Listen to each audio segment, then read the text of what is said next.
যে রসুলও তো নাই, ওনাকে রাজি করবো তো করবো কি করে? রসুল নাই বটে, আমিও মানি, আলেমদের কাছে রাখা আছে। একটা কিছু হারায় যায় না, একটা গাদার নামও হারায় নাই, কোনো কিছু হারায় যায় না, ওলামাদের কাছে রাখা আছে। এই জন্যই ওলামারা দায়িত্বশীল আল্লাহর পক্ষ থেকে, রসুলের পক্ষ থেকে।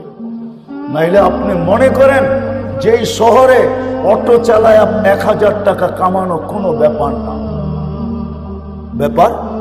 হ্যাঁ, ওই শহরে 10,000 টাকা ইমামতি করে তো করে কি করে? ও কি মেন্টালিটি সমস্যা? হ্যাঁ, মেন্টালিটি সমস্যা, মাথা পাগল। ও কেন 10,000 টাকা ইমামতি করে?